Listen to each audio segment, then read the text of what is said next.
តាមការអញ្ជើញរបស់សម្ដេចអគ្គមហាសេនាបតីតេជោហ៊ុនសែននាយករដ្ឋមន្ត្រីនៃព្រះរាជាណាចក្រកម្ពុជាឯកឧត្តមឌីមីទ្រីមេវេដេវ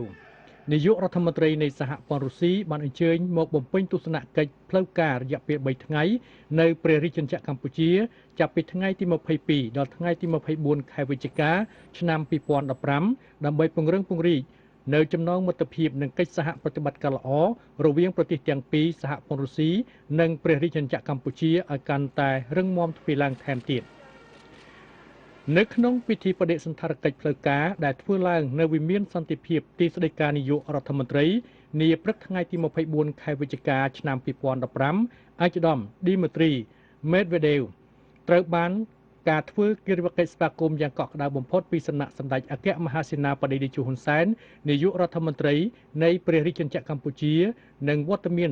ឯកឧត្តមលោកជំទាវជាអិសរាជជនជាន់ខ្ពស់តំណាងគ្រប់ស្ថាប័នរបស់រាជរដ្ឋាភិបាលកម្ពុជានិងអិសរាជជនការទូតនៃបណ្ដាប្រទេសនានាជាមិត្តប្រចាំកម្ពុជាឯកឧត្តមឌីមីទ្រីមេដវេដេវដែលអមដំណើរដោយផ្ទាល់ពីសម្ដេចអគ្គមហាសេនាបតីតេជោហ៊ុនសែនអញ្ជើញគោរពភ្លេងជាតិនៃប្រទេសទាំងពីរសហព័ន្ធរុស្ស៊ីនិងព្រះរាជាណាចក្រកម្ពុជាក្នុងទិដ្ឋភាពដូចតទៅ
ខ្ញុំបាទ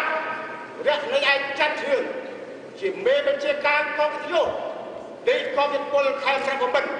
សូមរាយការណ៍ជូនឯកឧត្តមឌីមីទ្រីមេដវេដេវ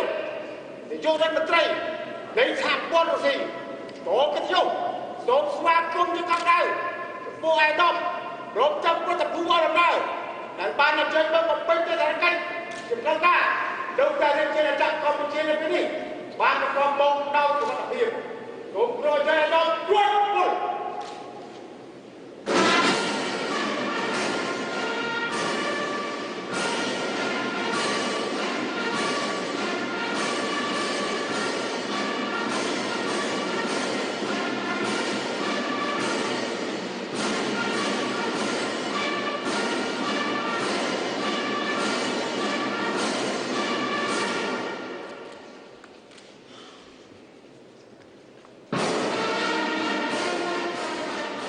បន្ទាប់ពីពិធីត្រួតពលគ្រប់កងឯកភាពនៃកងយុទ្ធពលខេមរៈភូមិន្ទរួចមកឯកឧត្តមឌីមីទ្រី Medvedev ដែលអមដំណើរដោយផ្ទាល់ពីសំណាក់សម្ដេចអគ្គមហាសេនាបតីតេជោហ៊ុនសែនអញ្ជើញធ្វើគិរិយាកិច្ចស្វាគមន៍យ៉ាងស្និទ្ធស្នាលរាក់ទាក់បំផុតចំពោះឯកឧត្តមលោកជំទាវឧបនាយករដ្ឋមន្ត្រីទេសរដ្ឋមន្ត្រីរដ្ឋមន្ត្រី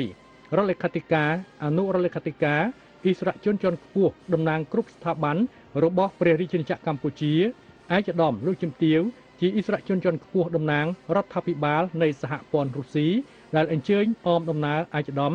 នាយករដ្ឋមន្ត្រីនៃសហព័ន្ធរុស្ស៊ីព្រមទាំងឯកឧត្តមលោកជំទាវជាអិសរាជជនការទូតនៃបណ្ដាប្រទេសនានាជាមិត្តប្រចាំកម្ពុជាជាច្រើនរូបទៀត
បន្ទាប់ពីពិធីបដិសណ្ឋារកិច្ចជាផ្លូវការរួចមកឯកឧត្តម Dmitry Medvedev នាយករដ្ឋមន្ត្រីនៃសហព័ន្ធរុស្ស៊ីបានអញ្ជើញជួបចរចាផ្លូវការជាមួយសម្ដេចអគ្គមហាសេនាបតីតេជោហ៊ុនសែននាយករដ្ឋមន្ត្រីនៃព្រះរាជាណាចក្រកម្ពុជា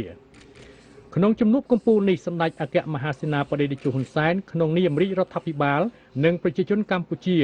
បានសម្ដែងនូវការស្វាគមន៍យ៉ាងកក់ក្ដៅចំពោះវត្តមានរបស់ឯកឧត្តម Dmitry Medvedev នៅកម្ពុជានិងសូមថ្លែងអំណរគុណចំពោះសហព័ន្ធរុស្ស៊ីដែលក្នុងរយៈពេលកន្លងមកបានជួយប្រទេសកម្ពុជាជាពិសេសក្នុងដំណាក់កាលដែលកម្ពុជាទើបរួចផុតពីរបបប្រល័យពូជសាសន៍ប៉ុលពតគឺរុស្ស៊ីបានជួយកម្ពុជាក្នុងការចាប់ផ្ដើមជីវិតថ្មីឡើងវិញព្រមទាំងជួយបណ្ដុះបណ្ដាលធនធានមនុស្សដល់កម្ពុជាផងដែរ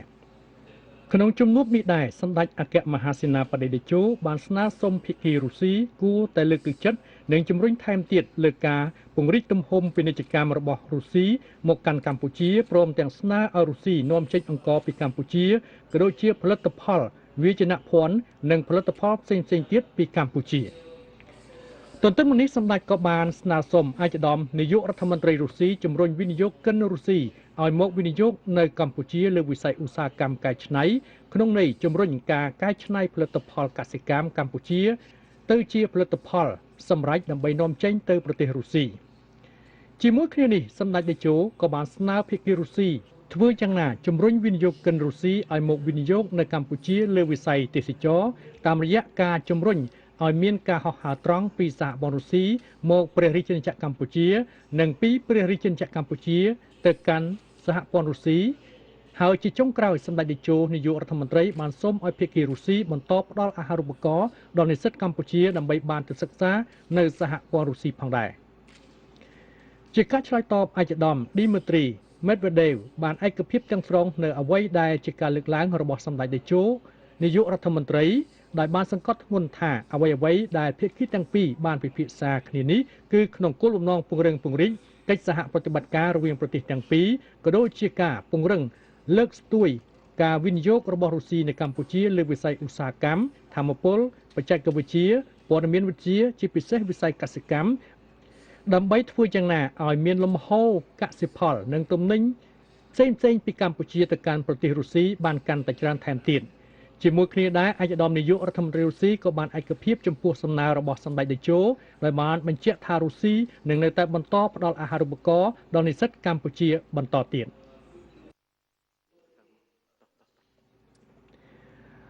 បន្ទាប់ពីបញ្ចប់នៅចំនួនពិភាក្សាប្រកបដោយលទ្ធផលដ៏ត្រចះត្រចង់រួចមកឯកឧត្តមឌីមីទ្រី មេដវេដេវនាយករដ្ឋមន្ត្រីនៃសហព័ន្ធរុស្ស៊ីនិងសម្ដេចអគ្គមហាសេនាបតីតេជោហ៊ុនសែននាយករដ្ឋមន្ត្រីនៃព្រះរាជាណាចក្រកម្ពុជាអញ្ជើញធ្វើជាសាក្សីក្នុងពិធីចុះហត្ថលេខាលើឯកសារកិច្ចសហប្រតិបត្តិការចំនួន10ក្នុងនោះរួមមាន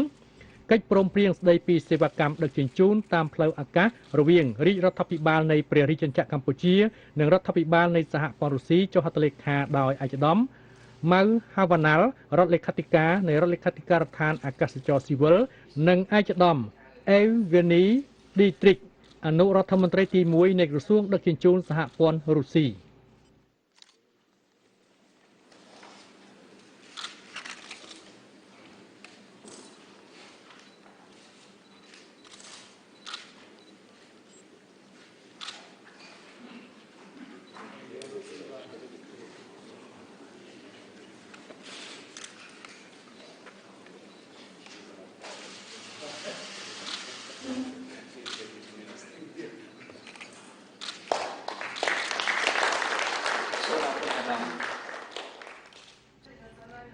កិច្ចព្រមព្រៀងស្តីពីការផ្លាស់ប្តូរព័ត៌មានសម្អាតប្រាក់និងហិរញ្ញប្បទានភេរវកម្មរវាងអង្គភាពស៊ើបការហិរញ្ញវត្ថុកម្ពុជា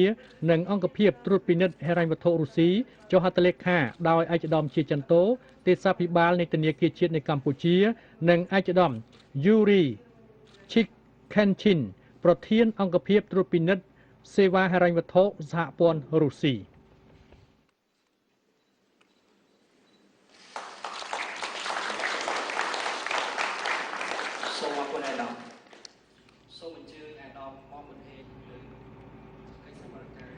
អនុសារណៈស្តីពីកិច្ចសហប្រតិបត្តិការរវាងក្រសួងសុខាភិបាលនៃព្រះរាជាណាចក្រកម្ពុជានិងក្រសួងសុខាភិបាលនៃសហព័ន្ធរុស្ស៊ីស្តីពីកិច្ចសហប្រតិបត្តិការក្នុងវិស័យសុខាភិបាលចុះហត្ថលេខាដោយឯកឧត្តមម៉ប៊ុនហេងរដ្ឋមន្ត្រីក្រសួងសុខាភិបាលនិងឯកឧត្តមឌីមីទ្រីស្តេវកូឯកអគ្គរដ្ឋទូតរុស្ស៊ីប្រចាំព្រះរាជាណាចក្រកម្ពុជា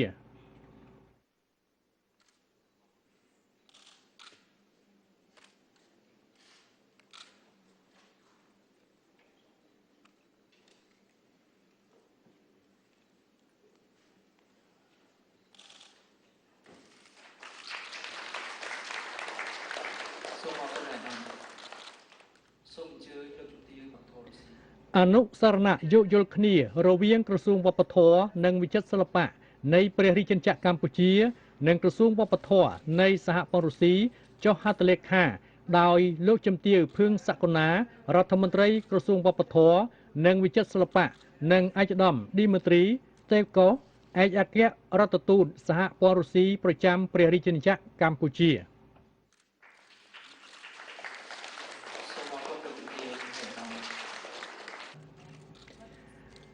លក្ខខណ្ឌការងារនៃក្រមការងារជាន់ខ្ពស់ស្តីពីការជំរុញគម្រោងវិនិយោគអតិភិបរួមរវាងកម្ពុជារុស្ស៊ីចុះហត្ថលេខាដោយឯកឧត្តមទេសរដ្ឋមន្ត្រីស៊ុនចន្ទថុលរដ្ឋមន្ត្រីក្រសួងពាណិជ្ជកម្មនិងឯកឧត្តមអាឡិចស៊ីលីកខាឆេវអនុរដ្ឋមន្ត្រីទី1នៃក្រសួងអភិវឌ្ឍសេដ្ឋកិច្ចនៃសហព័ន្ធរុស្ស៊ី អនុសារណៈយោគយល់គ្នាស្ដីពីការសម្រួលវិនិយោគទុនរវាងក្រុមប្រឹក្សាអភិវឌ្ឍកម្ពុជានិងក្រសួងអភិវឌ្ឍសេដ្ឋកិច្ចនៃសហព័ន្ធរុស្ស៊ីចុះហត្ថលេខាដោយឯកឧត្តមសុចិន្តាសោភារដ្ឋមន្ត្រីប្រតិភូអមនាយករដ្ឋមន្ត្រីនិងជាអគ្គលេខាធិការក្រុមប្រឹក្សាអភិវឌ្ឍកម្ពុជានិងឯកឧត្តម Alexis Linkachev អនុរដ្ឋមន្ត្រីទី1នៃក្រសួងអភិវឌ្ឍសេដ្ឋកិច្ចនៃសហព័ន្ធរុស្ស៊ីអនុសារណៈយោគយល់គ្នាស្ដីពីកិច្ចសហប្រតិបត្តិការក្នុងការប្រើប្រាស់ថាមពលបរិវណ្ណូសម្រាប់បម្រើឲ្យគោលដៅអភិវឌ្ឍដោយសន្តិភាពរវាងក្រមប្រសាជាតិអភិវឌ្ឍដោយជីវភាពនៃព្រះរាជាណាចក្រកម្ពុជានិងសាជីវកម្មថាមពលបរិវណ្ណូរបស់រដ្ឋ Rosatom ចុះហត្ថលេខាដោយឯកឧត្តមសៃសំអាលរដ្ឋមន្ត្រីក្រសួងបរិស្ថាននិងឯកឧត្តម Nikolai Paskil នាយកប្រតិបត្តិរងនៃទំនាក់ទំនងអន្តរជាតិនៃសាជីវកម្មថាមពលបរិវណ្ណូ Rosatom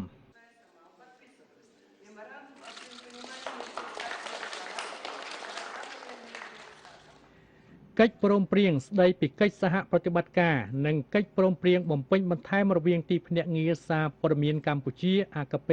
និងទីភ្នាក់ងារសារព័ត៌មាន Sputnik ចុះហត្ថលេខាដោយលោកជំទាវ សុក មុំនិមលអគ្គនាយិកាទីភ្នាក់ងារសារព័ត៌មានកម្ពុជានិងឯកឧត្តម Panel Andrew អនុប្រធានបោះពុម្ពផ្សាយនៃទីភ្នាក់ងារសារព័ត៌មានអន្តរជាតិ Rossiya Sergenya នៃសហព័ន្ធរុស្ស៊ី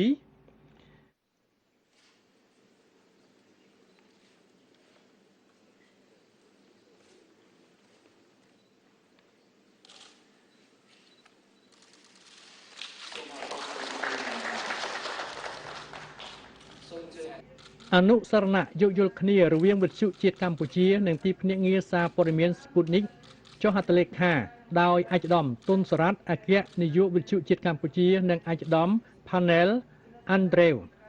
អនុប្រធានបោះពុម្ពផ្សាយនៃទីភ្នាក់ងារសារព័ត៌មានអន្តរជាតិ Rossiya Sergenya នៃសហព័ន្ធរុស្ស៊ី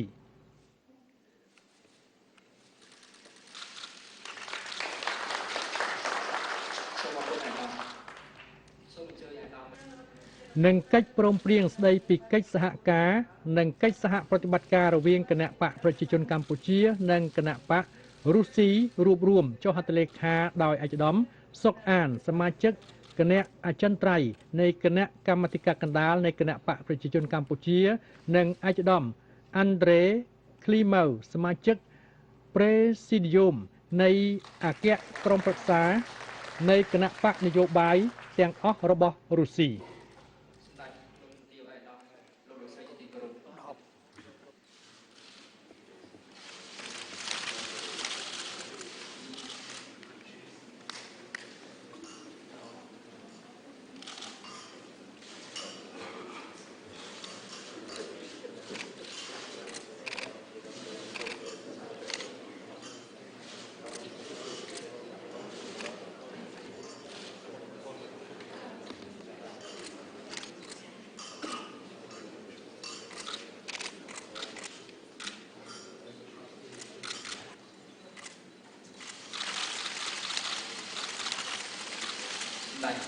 លោកជំទាវឯកឧត្តមលោកស្រីជាទីគោរពទីចុះហត្ថលេខាបានដល់ទីបញ្ចប់ហើយសូមអរគុណ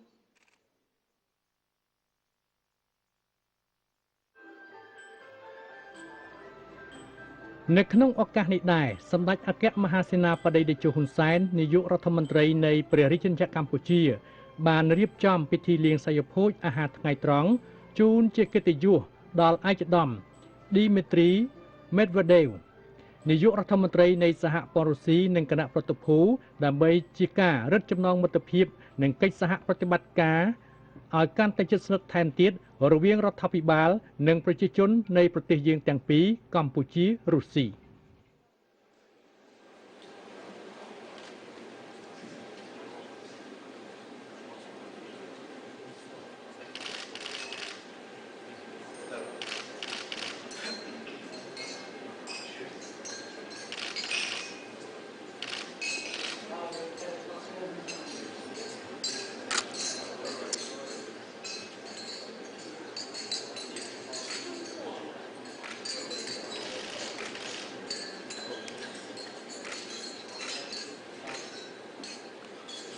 តេជោហ៊ុនសែននាយករដ្ឋមន្ត្រីនៃប្រទេសកម្ពុជា